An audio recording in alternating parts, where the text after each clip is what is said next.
Hell yeah. So pumped to have Joe Ziemba and Bret Berg back here on the podcast from the American Genre Film Archive. Y'all know them as AGFA, I'm sure. Gentlemen, thank you so much for being here today. Thanks. I'm always excited to talk to folks who are interested in what we are doing. That's it's a bonus for our line of work. Likewise, really happy to be here talking to you. Thank you. Yeah, of course. Joe, we have a special bond in that we have an episode that was fully recorded and not recorded and will never be released because I forgot to hit record. So thank you for coming back despite that. You're very familiar with I Live by Film at this point. Oh, no problem. My pleasure. I fully trust you today, and I see the recording button is live and on, so we're good. We are golden. Yeah, exactly. Wow. So when the last time I spoke with AGFA, with y'all, you had less than 20 titles out. And we spent a significant chunk of that time talking about Bat Pussy. And y'all have just done so many things since then. So first of all, just congratulations for a hell of a ride the last two couple years. Thank you. The last time we talked, were we distributed through OCN at that point? It had recently started, yeah, just barely, yeah. It was not MVD at that point. Yeah, it was just recently OCN. Yeah, that's Well, like we're talking about. It's been the bulk of our time yeah, on Earth as a label. right, totally. Yeah. No, exactly. And in fact, that's one of the things I wanted to ask about, but maybe that's, something we can just jump into because that's kind of a good lead in. You're having these titles that are now coming back out under OCN, which is great. So completionists like myself can have everything with a nice slipcase and looking, organized on the shelf. Have the reissues been selling pretty well for you? Yeah, I think they have. I'm glad that you're happy to have the reissues. I am too, actually. It was nice to be able to revisit those and give them a fresh coat of paint and make them available for people. I think the main reason why there were so many reissues is because of this movie called The Last Slumber Party. That's the sole reason, because it was such an involved process that it kept getting bumped and changed, and so we just kept having to be light on our feet and put new titles into the place of where it was going to be. So, yeah, but Okay, well, let's not bury the lead. I mean, that's something you kind of hinted at before we even started. Newest title out. Now, actually, that won't be true. By the time this drops, there will be an April title out. But March, Last Slumber Party came out, right? And you said that there's a pretty wild story behind this from kind of behind the scenes perspective. So that might be a nice place to start. What happened with Last Slumber Party? Why did it keep you all up at night, so many nights? that's really funny. It actually kind of did. But I don't know, Brett, do you want to start? Well, I mean, it's one of our most ambitious restoration projects individually because it involved a full tilt reconstruction. We had to scan every film element, every like camera negative, like how many hours? 50, 60 A hours of lot, a lot. Yeah. Oh my gosh. and this went through two restorationists. Our founding restorationist, Sebastian, is no longer with the company. He does stuff under his own shingle these days. And so Ivan took it on, right? And it was one of Ivan's first projects, and it involved not just color grading and fixing some spots, but just like putting the entire movie together from Oh scratch. no. Yeah, it was a negative conform. So I mean it had to be rebuilt from the ground up, and um the the state of the negative and where we found it, it was just not great. So it was basically just in big boxes, unlabeled, and so you had to go back to the original notebooks we had from the filming of the movie and kind of try to align everything. And so Sebastian handled the conform, and then Ivan took over the color grading and restoration, which at that point there was a lot of footage missing from the negative, so we had to go back to a 16 millimeter work print that was completely beat red, and then there was some footage missing from that as well. So we went back to the 1 inch video master, Oh which my you'll see in it. gosh. So it was like reconstructed over. It took, I would probably say, like 2 years solid of just the reconstruction of it, and then we ran into a lot of roadblocks with rights issues because when the project started, it was with VCI, who's a Okay. great people, who've been around forever, Yeah. and they were United Video back in the 80s and 90s, and then they found out that they actually didn't own the rights, but the director, Steven Tyler, claimed that he owned the rights on it. So they kind of went away for a while and untangled all of that amongst themselves. And then Steven kind of came back to us and we're like, we still really want to do this project. We already reconstructed the entire negative. And so we ended up purchasing the movie from him outright. So AGFA now owns The Last Slumber Party, but all of this happened over What? a period of about 4 years. So it was like, it was just ongoing forever. It Yeah. lasted so long. It was such a long project. So y'all With are, a healthy amount of pandemic lockdown time being part of this process. Oh oh my yeah, God. yeah. Yeah. Sorry, I interrupted you. Oh no, you didn't. Not at all. Not at all. Yeah. I feel like I'm interrupting you. Uh, um, and then in addition to Last Slumber Party moving around on the schedule from month to year, how often do you say we revise the schedule, Joe? Every like 3 months, we take a fresh look at what order things are coming in and how certain projects are progressing. Definitely. Yeah, it's pretty at this point. Yeah, I think that's about right. Sometimes Yeah. things Gosh. happen, with elements and things like that. So we have to move things around. So Yeah. this is, I don't know, I'm assuming that y'all, I don't know if you would have heard this or not, but I spent about an hour and a half breaking down this whole New York Ninja thing with Curtis Spieler about a year and a half back, 2 years Mhm. back, and it sounds somewhat similar to what y'all are describing in terms of like there is a lot of editing involved, right? I mean, you're actually like recreating this film and trying to be as what's the word? I guess not pure, but like as accurate as possible with the original intent, right? Yeah, well, with this one specifically, since it already existed, it had to be exact. So it has to be like an exact replica of what's been available on home video for the last 30 years. Was Um, there a copy that you could watch to like kind of track along with and see that make sure it was right? Yeah, we had the original VHS version, and then Okay. we had a transfer from the 1 inch tape, and we had the DVD. But the DVD and the VHS were slightly different that VCI released. The soundtrack was different. So the soundtrack was also completely lost. So we had to recreate that from the best available sources that we had. Oh my gosh. And the reason why we had to do any of this at all was because the film was shot on 16, but finished, edited on video. Mhm. So there actually exists no cut negative on film of Last Slumber Party, Wow. which is the fate of quite a few movies from that era. Well, so this is interesting though, right? Because y'all sold out 2000 almost immediately, right? The slipcover you had 2000 release for that. And even the standard edition is selling extremely well.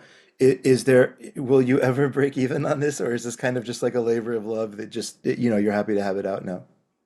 I think from a purely financial standpoint, we have broken even on it. From a Hey. labor standpoint, it would probably take about 50 years Okay. to break even. Okay. But luckily, we're all full time at AGFA, so we don't really market like that. So That's true. yeah, so all at the end of the day, all things considered, it's been very successful for us, and we're super happy to finally have it out there in this form because you couldn't watch it like this prior to the release. So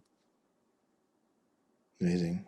The- And And I don't, it's also not one of our most like easy to digest releases too, which makes this extra funny, cosmically in the long run. But it seems to be received really well. not So easy to digest in the sense that it's because I know it's like got like a kind of a adolescent type kind of why young adult kind of vibe to it, right? Do you mean yeah, more it's just like not the typical AGFA audience, or how do you mean? no, I mean the movie itself is, and I'm saying this being a fan of all of the stuff we're talking about. It comes from a pretty mutant perspective, Okay. like because of the way it's shot and the way it's edited. It's very, it's a little other, it is coming from another absolutely, dimension. You yeah, know, yeah. Which is what makes it, which is what makes it so awesome, right? yes, exactly. Well, I can't wait until the reviews start pouring in on that. Um, this may be, is this the most involved project that y'all have had then, kind of from ground up? Um, I would probably say yes, just because of the reconstruction of it. I Yeah. think that the Doris Wishman projects were pretty involved, but those were much easier from a labor standpoint, I think. And I think any kind of box set, like the John Mortsugu box set too, was a big undertaking, and I think that's always a lot of work. But this one in Hmm. particular, just because it was like a complete mystery, like Indiana Jones version of working on a restoration of a movie, Uh-huh. trying to figure it all out.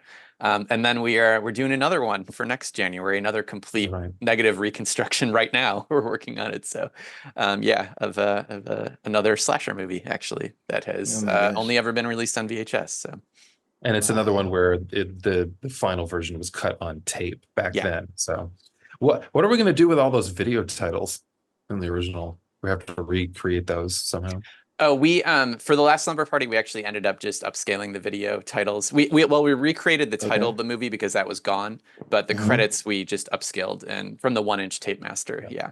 No, and on this new one, which I just The new one's gonna have to. Yeah, I don't know yet. We haven't even gotten there. yeah, Probably. I was the project which we can't name yet that Joe is referring to. I got to watch it for the first time on Vimeo a few days ago, and I was like, "Wow, we're gonna have to recreate a lot because this thing is finished on tape originally, Yeah. and I have to do something else." Okay, yeah, so I definitely want to get to both Doris Wishman and the Morg set because those are two things that I had on mind. So I love that you went there. But first, I think maybe this is a good place to kind of take a quick pause on the last point you just made, Brett. So, it's interesting since we last spoke. Uh, people talk about like a real estate bubble in some cities, like, oh, prices aren't just going to keep going up. I think, Joe, you live in Austin. People always talk about like, well, prices can't just keep going up, but they seem to just kind of keep going up. Mhm. This collector's market resembles that a lot to me. It feels like, I mean, every year people are like, well, this is probably the biggest it'll ever get, but then it kind of seems to just keep growing, right? Are y'all seeing that from your side as well? Yeah, I think so. From my perspective, and I love it. I am so happy. I'm like beside myself with all of the labels and all of the stuff coming out because there's so much stuff that I've wanted to see for years that was Right. only on bootlegs, and now it's all coming out, and I love it. Yeah, I mean, I think that as long as people are sincere and passionate and doing great work, like I can't see it going away. I don't know. It's just great. Like I don't know. It's very positive and fun to me. So that's just my perspective, though. Could be off. Yeah. I mean, I have a lot of thoughts about this. One, in the last few years, there's been an entire generation of younger people who are discovering movies for the first time. So that is a significant Oh, influx, I think, in any renewed audience that our home video label has. I think that I predict in the coming years that there will be a general retraction of the amount of time that people use the internet because I think that we're hitting this is just personal conjecture. I think we're hitting a no, let's saturation. go. I think Okay. we're hitting a saturation point on how much internet we can all physically take. It's doing something to us that we don't really understand, you know.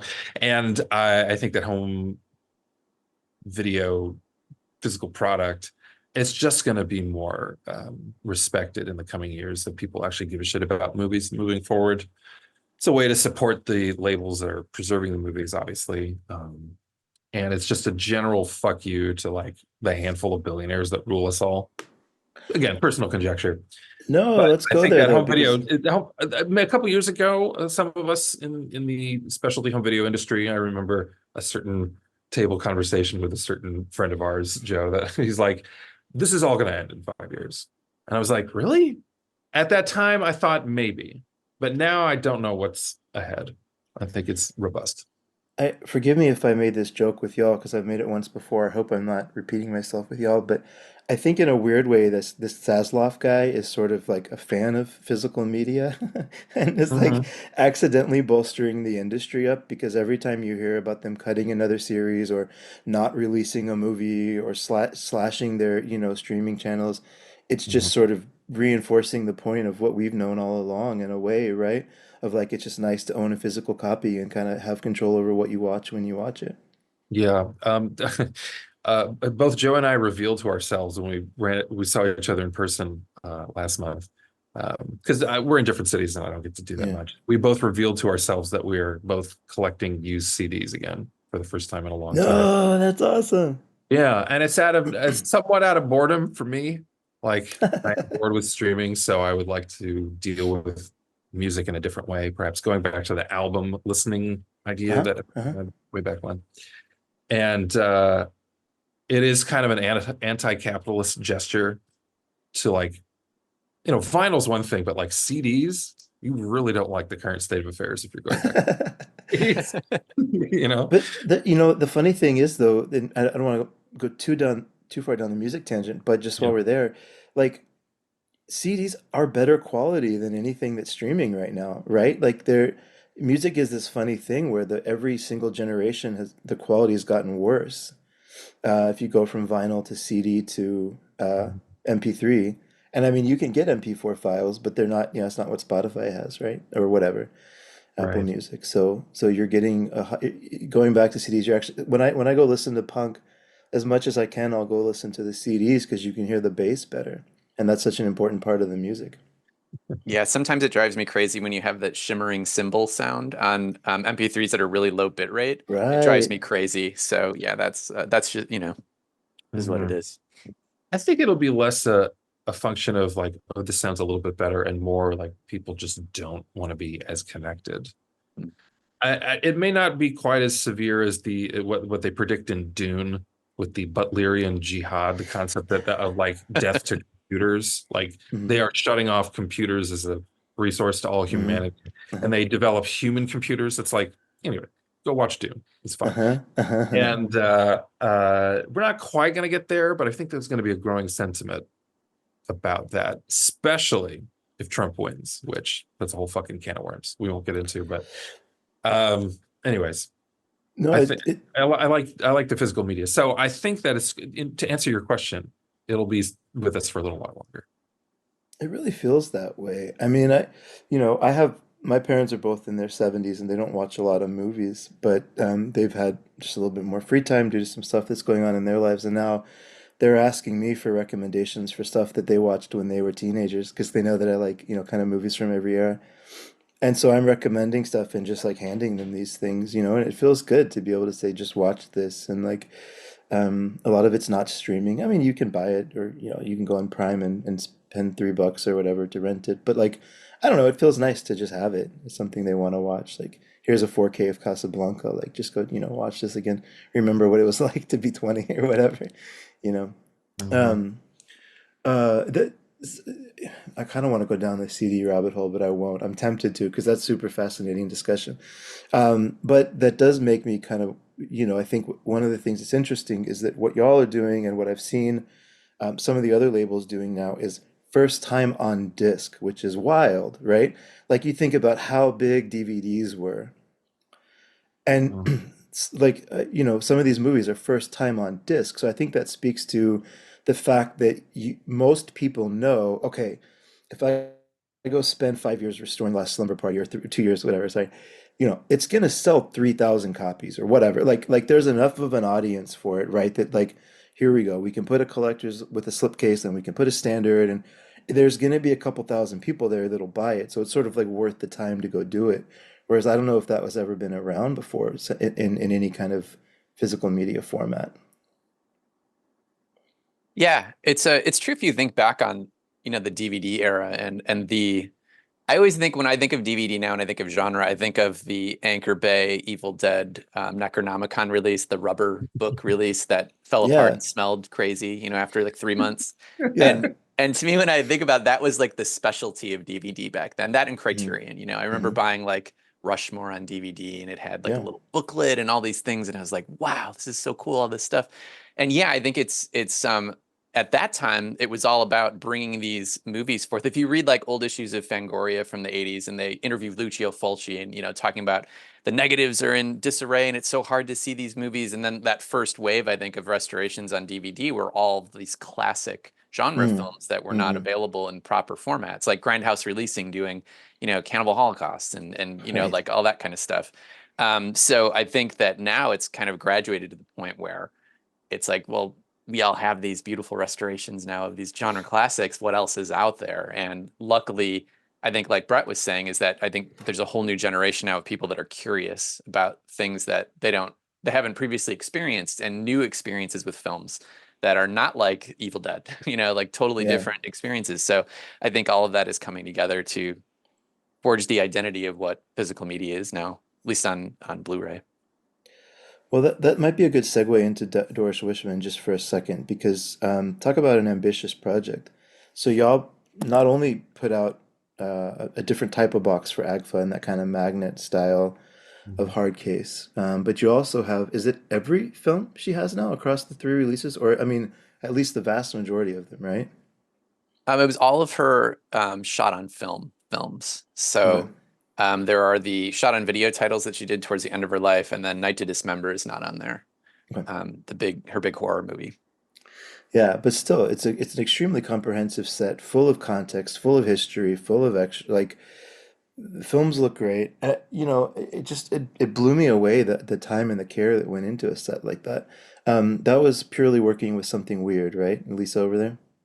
Yeah, well, thank you though for those kind words about that, because that was, yeah, the whole project was a labor of love. I remember being we were in Seattle hanging out with Lisa when we first got the call from Jimmy Maslin, who owns the rights to it, and Sebastian answered the call, and Jimmy was like, "I want you guys to work on this Doris Wishman project," and we were like, "Oh my God!" And it's like hugging each other and like going Yeah. crazy, and yeah, it was great. So yeah, so that was mostly through Jimmy Maslin, who owns the rights. He also owns the rights to the Herschel Gordon Lewis Library. Okay. And then Lisa, of course, obviously, without something weird, I never would have seen any of those movies, period. Like, there's Yeah, no way I right. would have seen them. So, working closely with her and Jimmy, that was a really fulfilling and fun and just one of my proudest moments at AGFA, I think, ever. That's awesome. And Brett, are they streaming theatrically at all? Have y'all started done anything with that yet theatrically? Yeah, I mean once again they come from a Martian perspective, so it's like audiences educated on what it means to show a Doris Wishman movie. A lot of the theatrical play that they've gotten has been we've got a lot of overseas inquiries in Europe. There's been a lot of uh, restoration festivals and like repertory festivals, a significant number of those, and they come out here and there. Like I remember going to see Bad Girls Go to Hell at the New Beverly here in That's LA a couple awesome. years ago, so that happened. Um, we showed um, we showed Joe. I'm blanking on the name of the one that's set on the foreign planet. Oh, Nude on the Moon? Nude on the Moon, right? Yeah. Yeah, we showed Nude on the Moon at UCLA Uh-huh. a couple years ago. We're going to show Indecent Desires at our 15th anniversary celebration at USC. Awesome. It's April. So yeah, think it out. I Uh, would say that the Chesty Morgan movies get booked more than the others. And are those, you talk about a new generation kind of discovering, are the audience in those movies mostly seeing it for the first time? Oh yeah, I think well, most all repertory audiences are seeing this stuff for the first time. What's so exciting about this current era of repertory is that's what's going on, kind of everywhere. I don't know a place where they said to me, "Oh yeah, we have our same middle-aged audience Uh, continuously." I'm not seeing that. that's awesome. Wait, yeah, we have a weekly film club that we do on Reddit just as a started off as Criterion, but then as the Criterion channel grew, we kind of grew with it to make it more accessible to folks. And I'm part of the that group that leads that, and it's interesting to see as we like right now the one that's coming out was the Razzies, which different discussion. What a dumb award show that they ever tried to hate like the worst movie of the year. But anyways, that allowed them to finally get Freddy Got Fingered on there, which I think was their main goal, just to kind of answer all the internet trolls that have been asking for it for years. Um, but when we do something like that, it's cool because we'll get like half the comments are going to be people that have seen these old movies, and um, half the ones are ones where they're seeing it for the first time. I mean, if it's an old movie, like we did Seven Samurai, for example, recently, and like it was all just people that had seen it 10 times commenting on what a great movie it was, which that's a fun discussion, but it is cool if we start getting into some of these movies, including one I want to ask about here in just a minute with the John Morgs who said. But you start getting into some of these, and it's people are just like, "Holy hell! Like that was amazing!" Like you kind of see their mind open up to film in a new way. So that's what I loved so much about the Doris Wishman set. Was it the idea that there's going to be another generation of people being like, "The hell was going on in the '50s and '60s? Like this is wild!" Like you get more curious about film in general. Yeah, I mean they showed up on the Criterion channel at some point, right, Joe? Yeah. Yes, they did. That was also very surreal to see the AGFA logo on the Criterion channel. It's incredible. Second time, right? Because you had the biker movie that was there briefly, or am I crazy? Uh, We had the other one, I think, was John Martsugu's Terminal USA was up there for a little while. Okay, that's the one. Well, Yeah. that's the one I'm just about to ask about. So perfect, perfect segue. So we did that one for this weekly film club about maybe 6 months ago or so. And most of the people in the chat had never seen anything from John Mortsugu before. So they were just like either blown away or not sure how to react or like what the hell is this or just so but it's one of those films that makes an impact when you watch it. Like you can't just kind of ignore it, right? You have to like talk about it and like ask about it and then like process it.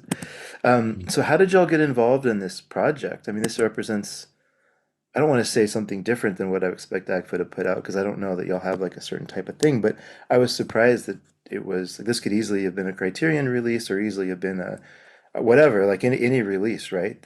So how did y'all get involved in that and like get the rights? And I don't know, I'd love to know that journey if you don't mind talking about it. Yeah, yeah. Oh, thank you for that. I think let's see, it started back in 2017 or 2018, and I just reached out to John, and I had his contact info from a mutual acquaintance, so I reached out, I emailed him, and he got back to me within 10 minutes and was like, "Let's set up a call." Oh, man. So we talked on the phone for a while, and that was it. That's all it took. And I will say that yeah, so that was back in 2018, and then it came out in 2023. So it was a long process as well. I think any box set is, but John Mortsugu, probably one of my favorite people that we've ever worked with on Really? any writes or any directors. He's the best. He's a prince. He is so excited and stoked about every step of the way, and he knows what he wants, and he's so giving with materials and anecdotes and advice and what he thinks and what he's seen, and it's just such a joy to get some insight into how he works and to like, I mean, to me, he's just a legendary figure, underground figure. And it was, Absolutely. I don't know, I felt very lucky the entire time, and any advice or any kind of like guidance and direction on the whole thing. It was just such an amazing project. He's the kind of person you always want to work with. So he was amazing. Because he did a commentary on at least two of the movies, right? Yeah, he did Yeah. several. Yeah, they were he did them on audio cassette, and they were so it was I had to kind of go through and edit them all, and yeah, I had to capture them from tape and then go through and edit them. And he did a lot of stuff where he wanted them, I think that he and Amy wanted them to be more of kind of like extending the art of the films in the commentary. So there's a lot of like this part's missing, and then there's like all of a sudden there's just like some noise that comes in it. At first I was like, oh no, there's something wrong, and he's like, oh no, it's supposed to be that way, just like let it. I was like, oh great, okay, so I didn't mess anything up. So yeah, that was a super fun process, and yeah, yeah, he was involved with the whole thing. That's amazing. That's amazing. When y'all, as you think about what's coming up next, are you going to be able to kind of find, I don't know if he's actually currently making movies, but recent like filmmakers that are, underground or doing something interesting from a genre perspective. Like, are you going to have more of those that are coming out? You mean like something that's more from the indie column than like genre? Yeah, so a lot of the Agfa stuff is right, kind of 80s, 90s, Yeah. and most of the people aren't making films anymore. Mhm. Obviously, with that's expanded now into 50s and 60s, and with some of the films. But like, the thing that was so interesting to me about the Morgitsu set was like, I guess it represents a filmmaker who feels very like recent, and I guess like it feels like he was on the commentaries and very active, and it just, I don't know, like there was a different vibe to that release, I think, in the sense that he's like he could make a movie tomorrow, right? And just He sort is, of in like, fact. no shit, Yeah, really. he's finishing up a movie right now. Yeah. I mean, perfect. Yeah, like that's kind of it. Just I don't know, like it has slightly different vibe, not better or worse. It was just like cool to see this sort of like active filmmaker there. So I don't know if that's something that y'all are gonna have more of, or is that what just kind of intent? Like it just so happened to be that way, because you reached out to him and he said yes. I feel like I've been talking a lot, Brett. Oh, Thoughts? well, our acquisitions strategy is so personal that Yeah. I don't think there's any chance of any category being canceled out Okay. due to it. Like, oh, it doesn't fit in the Agfa brand. Um, I could see the brand consistently still having the Something Weird video legacy as a major component. Um, but I like our conversations about what we should do next because it's reminds me of how much access to our own archival materials we have, for one. And also, you know, it's not that we're trying to defy expectations, is that we never set the boundaries in the first place. So Okay. when the thesis is like all of preservation, essentially, if it's genre related in some way, Hmm. you know, I like having that open-ended mission. Yeah, me too. I also like how much it's transformed just internally with the team as it's gone, because when it first started, it was really just Sebastian and I like, what are we gonna do?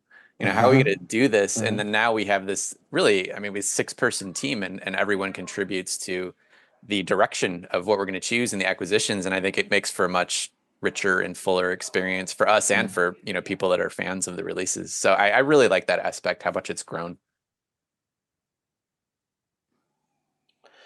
Yeah, I love that actually. I mean, it honestly, like, I don't know how to say this exactly. Like, I don't know how to put words around it, but it feels like the label's growing, and like these releases are awesome. So just, I mean, keep going and keep expanding because it, from the receiving end, as far as buying and putting these in, like I love the fact that I could watch Rock of Fire Explosion from y'all. Like, what a cool throwback for me personally, because I grew up going to those, shows.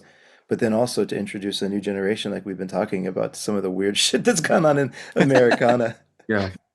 And Joe, was it that we wanted to do Glow and ended up with Rockafire, or we wanted to do Rockfire and we ended up with Glow also? Yeah, we reached out about Rocket Fire, and the filmmakers. We had known them from doing screenings with them like 10 years ago of Rocket Fire when it first released in theaters, and they were like, "Oh, there's a rights issue with Rocket Fire, so it's never going to happen. What about the Glow?" And we're like, "Oh shit, that's on the table. Like we could do that. Yeah, we'd love to do that." Yeah, yeah. So we did Glow, and then they figured out a way to do to work out the rights issue with Rocket Fire, just to do a limited run on Blu-ray, and that was it. So we just did 2,000 copies. Once they're gone, they're gone. So I think it's down to like 500 now, so it's almost gone. Yeah, that was an instant buy for me just because it's like that. I don't know. I never expected to see a movie about that little weird part of my childhood that was like scary, but also kind of amazing. I agree. These are two, we just mentioned two movies that are quite recently made in the scope of all the stuff that we released. And it's an interesting pocket of featured documentaries that really do feel like they could be watched in the home or a theatrical experience. And they're falling into limbo because they didn't make it past the DVD era. Uh, when you say falling into limbo, what do you mean? Of just Like being what? unavailable. Like, oh, Okay, it's not on Amazon Prime and it's not on YouTube and it's not on Tubi. And like, where is this movie? got you. There's a And lot more this is where it's. documentaries that would be like feel AGFA-ish, and you'd be surprised how many of those are out there. That's why I'm never thinking we're going to hit a wall. There's always something. Yeah. Well, it's interesting. Well, I don't know if this is worth going down too much of a tangent, but there's a weird kind of problem happening today.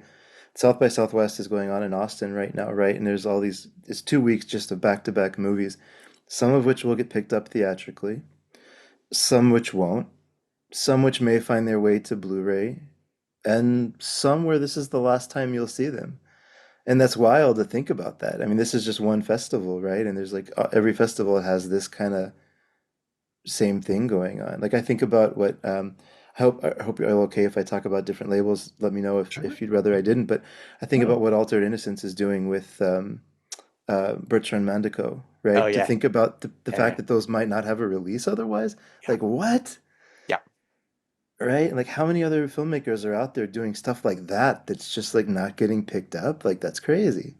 yeah. I love all those Blu-rays. I bought all of those from Altered Innocence, and they're so great. Yeah, really, really great. Yeah. Yeah. Frank from Altered Innocence is a good friend of mine, and I've always been super stoked and proud of where he's taken that label in different directions, based upon what he can get access to, what the market's like. Is anyone else interested besides me in this? Can I be the one to work this? And it's the same thing that we think about our own releases. You know, why are we the best people to work this? Well, I mean, they have the one thing I've noticed, at least casually. I guess I haven't done a scan of everybody who owns y'all's product, but you have a lot of completionists. So I think once people kind of buy like 5 copies of Agfa, they're like, oh shit, like I'm in. Like, what Mhm. else are they doing, right? So it does seem to kind of like the audience does seem to kind of find you, I think, which is awesome. Yeah. It's also the reason why we had to do the reissues.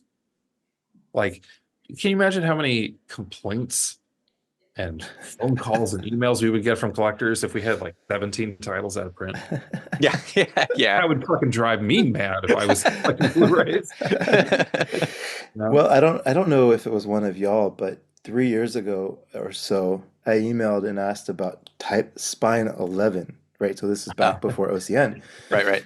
I don't know, Yeah. am I allowed to say the name or Oh not? yeah, yeah, of course. Okay. Yeah. We tell So anybody who emails us, we tell them the story. So okay. yeah.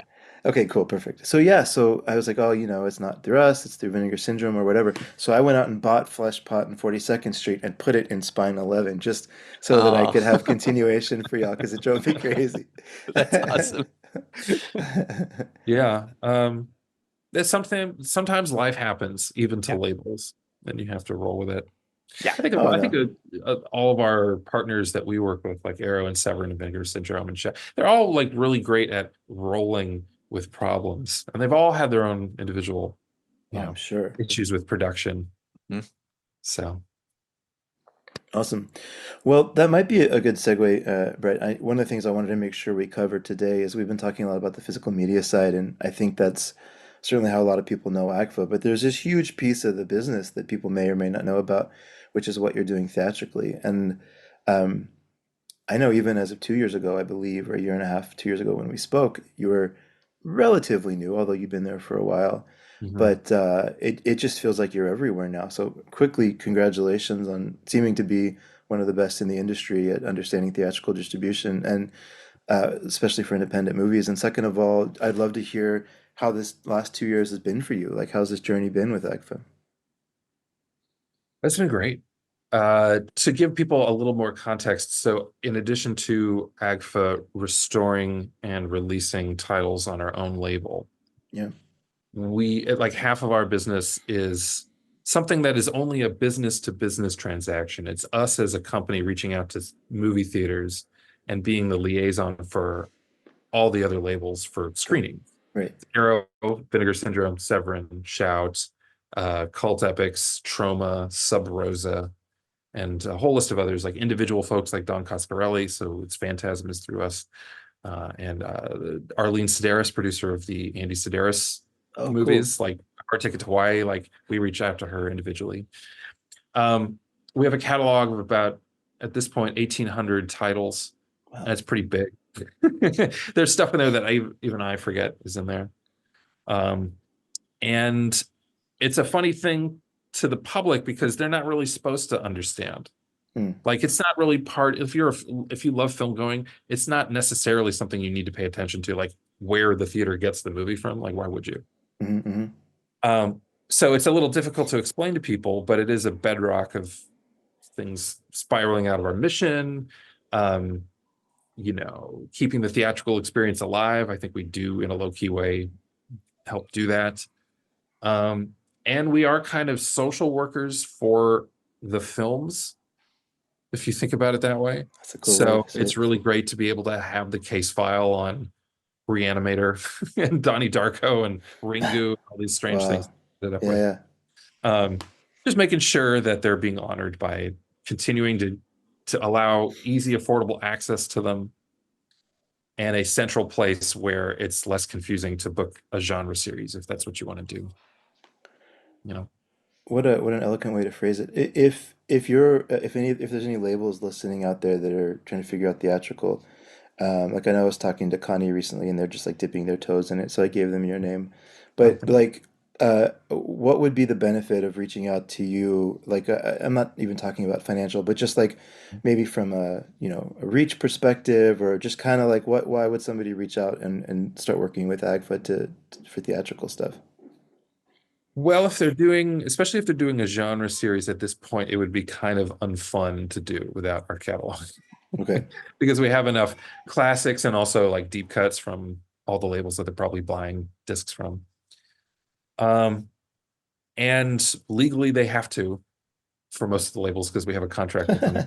So it's like we're the source of the movies. Uh-huh. Uh, but also I think part of our success is like I enjoy making friends and I like to see new venues open up in towns that we haven't talked to before. Okay.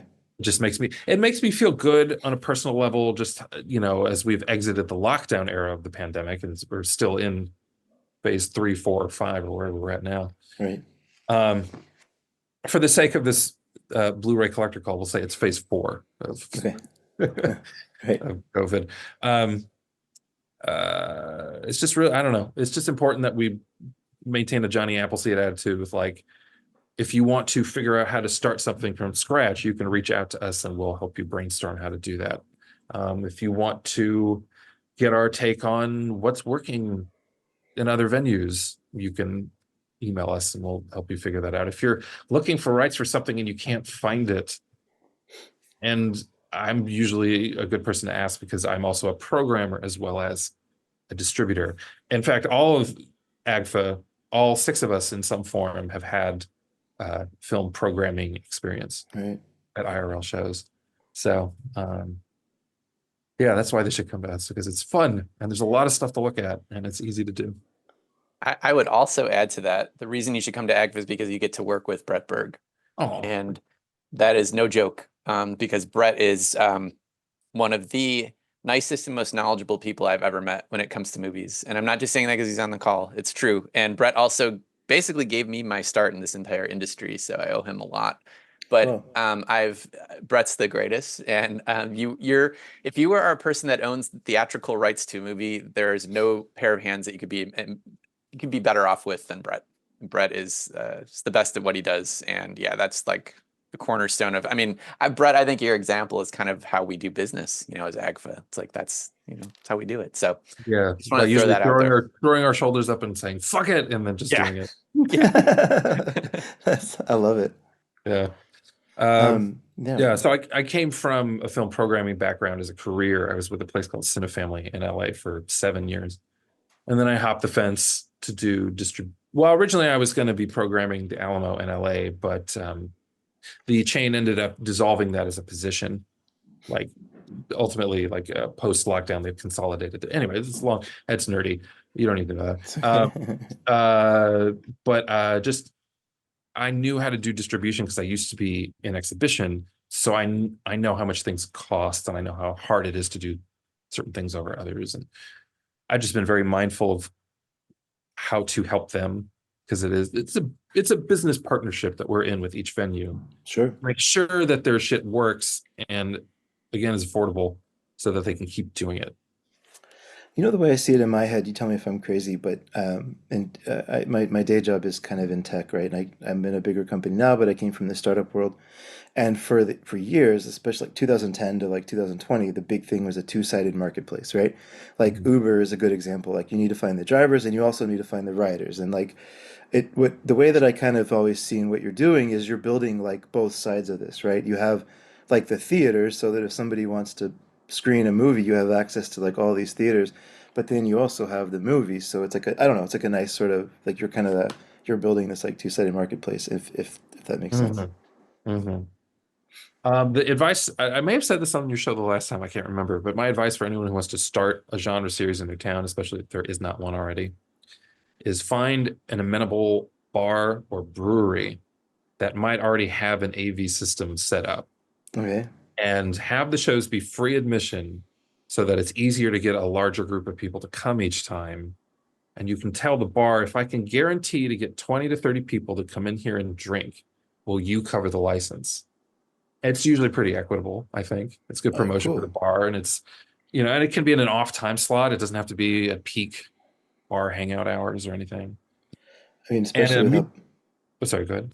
no, microbreweries are always looking for something to bring people in, right? So Absolutely. So it's an interesting symbiotic relationship where not much money exchanges hands, but the thing that you want to have happen, which is growing a genre series in your town, you can facilitate that if you finagle everything in the right way. amazing. Um, Free advice. I love it. That's amazing. Well, okay, so we've got a lot of the recent releases covered. One of the things I'd be curious about is because this is dropping in April, do you want to talk at all about we're recording in March, that's why I'm qualifying. But Mhm. do you want to talk at all about the April release for y'all? And if anybody isn't thinking about buying it or doesn't know about it, kind of just give a little background for it. It's Apps. unorthodox. It's unorthodox and requires a little bit of personal context. But Okay. Joe, you should run with this. Okay.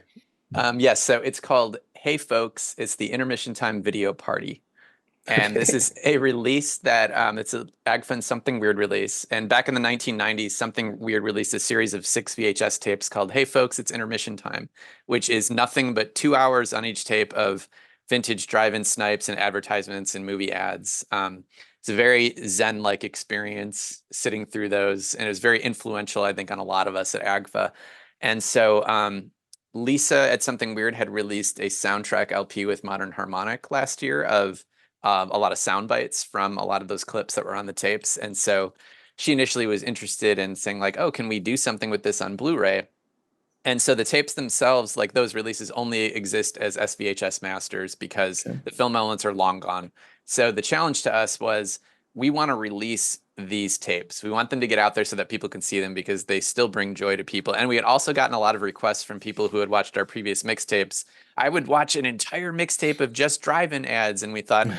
fuck it, let's do it. Like, so Yeah. so Brett and I cut together a mixtape called Hey Folks, it's the intermission time mixtape, and it is 70 minutes of nothing but intermission drive-in snipes and ads, but very tweaked and modulated.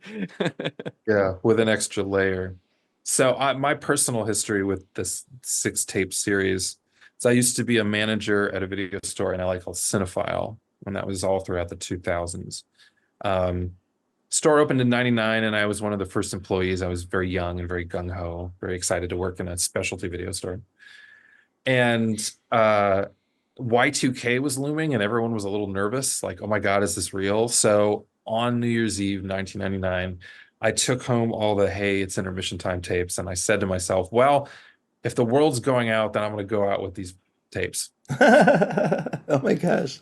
So I That's watched pretty- at least a couple of them that night, and midnight happened and the world didn't collapse. But I had that memory of associating deep anxiety and unrest with these like mid-century bits of total like banal absurdity. Because they represent the country at a certain time when like voiceovers were just demented and like a lot of the ideas were very Martian. So we made an everything is terrible-esque style 70 minutes, blasting away as hard as we could to bend the footage to our will. We did something very naughty with it. And then So what a- as an extra, you have the original 6 tapes. So it's a 2-disc set. So if you would like to watch the original tapes as they were, you can watch those on the release. what a great Yeah. selling point. Uh, And also, and Joe and I did this kind of like mail art, I would say. You know, kind of like how the Postal Service did their record, where they would just mail each other this stuff back and forth. yeah. That's exactly how he did it. Yeah. And the whole thing actually grew out of we did a release called the Shakarama Video Party a few years ago. That was just the same kind of deal where it was 4 films that the elements don't exist. They just exist on tape. But we were going to do another volume of that, but we ran out of movies. There's so many that like, I mean, there's more that we could do, but they're real boring movies, you know? So either the rights or the elements are gone. So this is kind of like the next iteration of that. Yeah, it was really important to me that it communicated a descent into hell. Well, we edited it in a certain way that it represents like kind of like if you've seen the finale of The House That Jack Built, the Von Trier film from a few years ago. So the final 20 minutes is like a literal descent into hell. Sure. And I wanted to replicate that with this mix, and I feel like we've achieved it. But it's super entertaining. You know, it'll make you question everything, and all the food looks disgusting, and we really emphasize that. That was a big part when we first started brainstorming it. Our colleague Liz Purcell said there has to be some way to connect all of this disgusting food. Like that has to be the climax of the movie. It's just like disgusting food. And yeah, that was a good way to look at it. But Brett, yeah, the descent into hell, that's what I wrote down the first day we started talking about it in quotes. And I said, Brett, and then I wrote the date down, and that was like the marching orders for how to cut this thing. Wow. Yeah. It's a lot of the footage that we chose is ultimately the most cinematic out of all the snipe material that we ever handled. And I think that it's a good limitation. Like there were only 6 tapes. There's only Hmm. 12 hours. Hmm. See what you can do. Like Von Trier. I'm not excusing him. He does seem like a fascist. So No, he's such an interesting case study and like a fantastic artist Mhm. who we happen to have access to his brain in a way that we probably wouldn't want. Like you don't really want to get to know the artist behind the art that he's creating because um, yeah, I remember that when I saw the Five Obstructions, I was in college and I saw that in the theaters, and I was just like, what a cool idea! Like to just put all these limitations on yourself and still try to create something good. Yeah. Anyways, um, so that there's a couple of individual titles I want to maybe ask y'all about quickly, but before I get into that, as kind of a wrap up, just to kind of do a quick fire on some of the recent releases. How do you see AGFA growing? I mean, from my perspective, y'all are doing something that's very unique in the space, right? You're really living your mission in a way that is quite obvious, and I think I hope you don't mind me saying this, but like feel like a very important spiritual partner to Vinegar Syndrome because it's like what they're doing at the scale of Showgirls now, right? Mhm. Mhm. Is very important, equally important to what y'all are doing on a scale of film that might not have a lot of other champions for it, but is finding audiences. Um, so please keep it up. Thank you, and thank you for doing it, I guess. But also, I'm curious if y'all talked at all about kind of where you're going to grow and how you're going to grow. Yeah. We just brought on an exec director to the organization for the first time. His name Okay. is Jackson, and he's based out of Seattle. And he is our next step.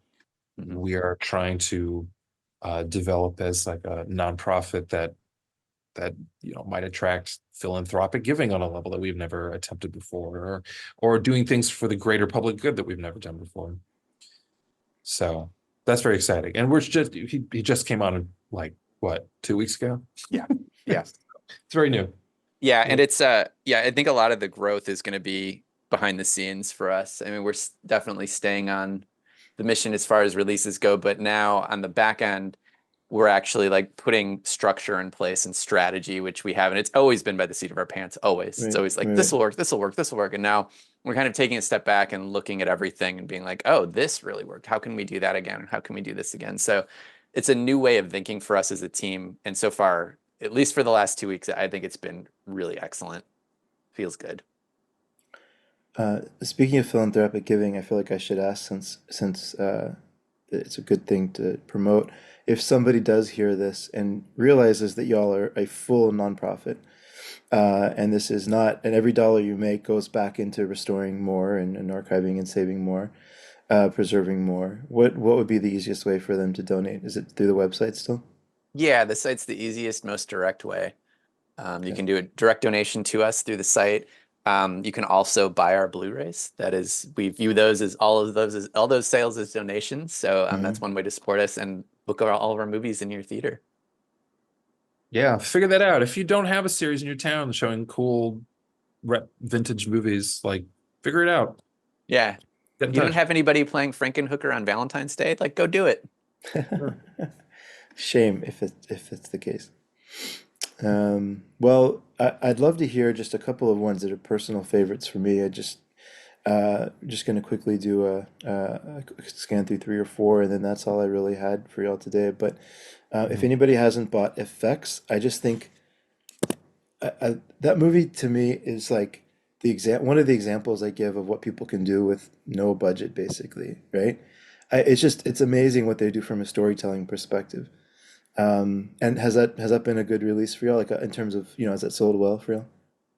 Yeah, the UHD did really, really well for us. Okay, And we weren't good. sure on that because it was kind of a reissue, but it was also an upgrade because we found the negative. But yeah, it's done really well. And I think that the way that people have interpreted it and watched it this time around with the UHD has been much more open and positive, I think, than when we first released it in 2017. Because I think when it came out in 2017, I felt like people were like, "Oh, I thought this was a horror movie with Tom Savini. Where's all the gore?" And it was like, "Oh no, it's Yeah. not that kind of movie." But I think now this time, I don't know, 5 years makes a big difference. So I think that the way that people are watching it now is different than they would have 5 years ago. So I think the response to it has been very strong. And it was nice because it was our first UHD, and we were like, man, what if nobody buys this? And it did really well. So it bodes well for the future.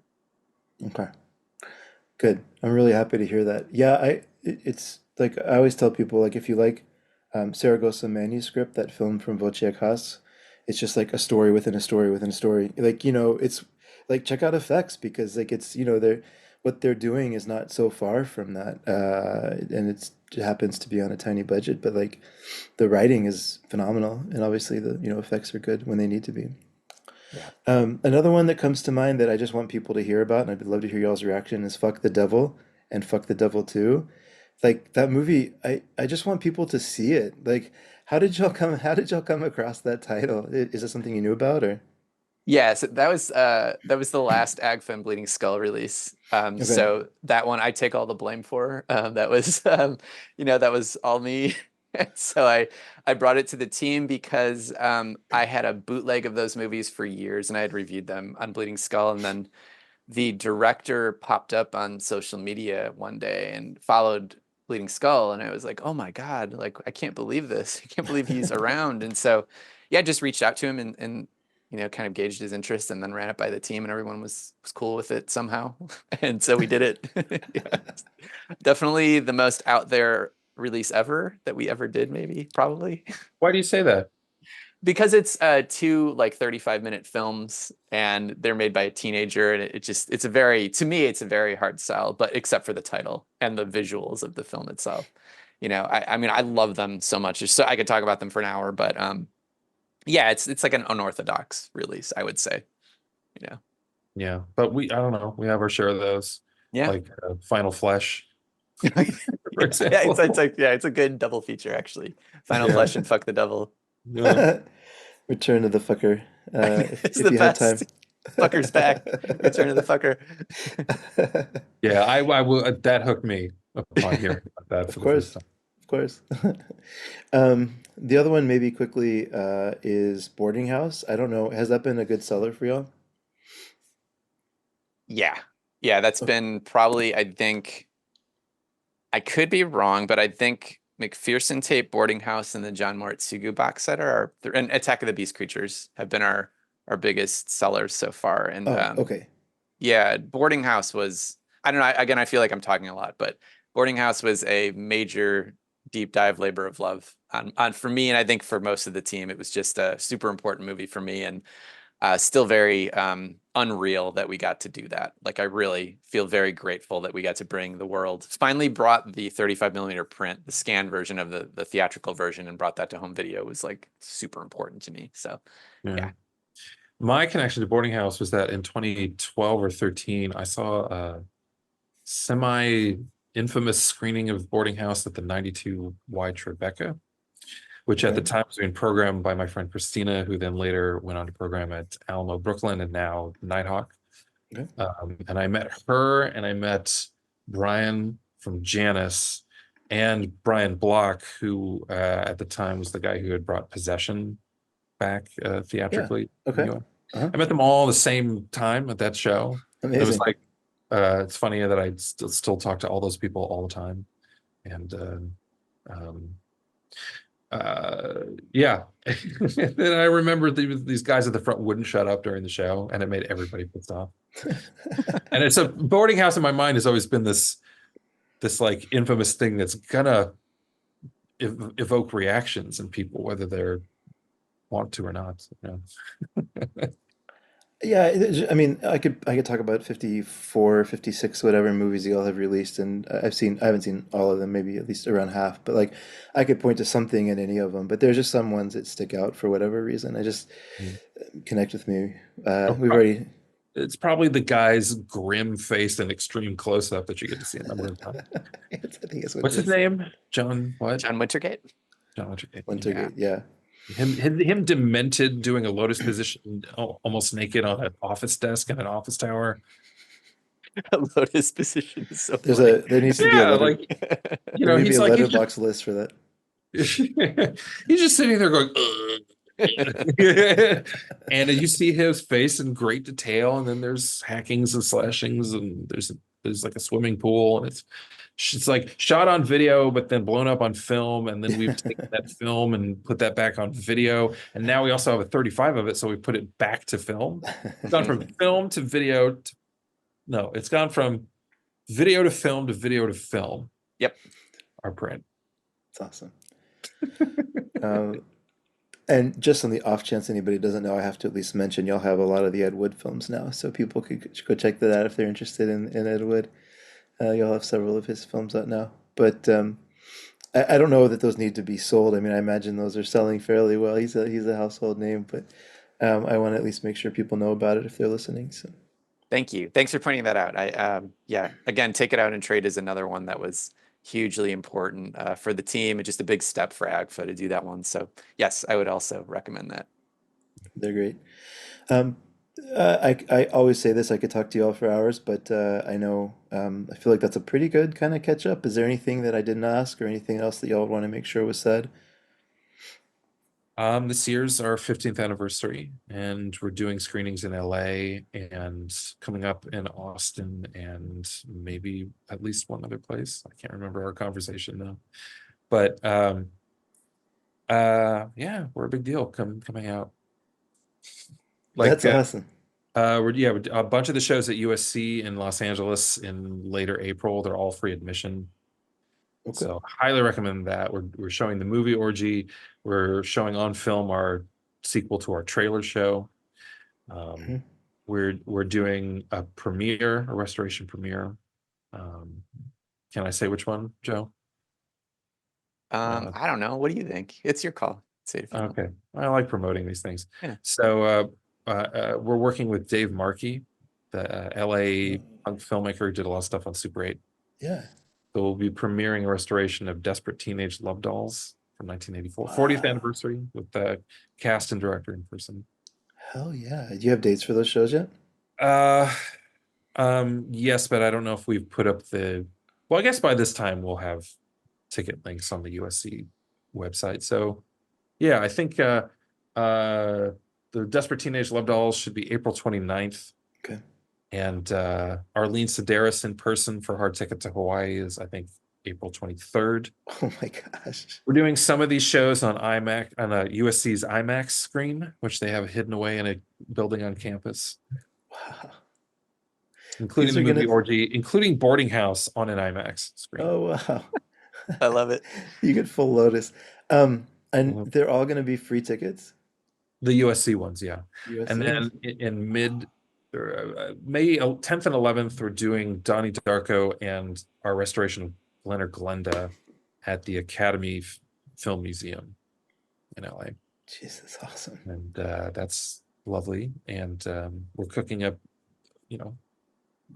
celebrations in other cities also. Okay. Similar ones. Okay. Amazing. I might even fly to LA for some of those. That's wild to think cool. about some of the stuff that's coming out. We'll send you the full lineup once I figure out if it's locked or not. So. Okay. Yeah, that'd be amazing. What's good is coming to Austin. Maybe I'll see you depending on the cities, but some of that stuff is wild. Thank you all so much for the time. As always, please keep doing what you're doing. Yeah, I appreciate you making time for me. Of course.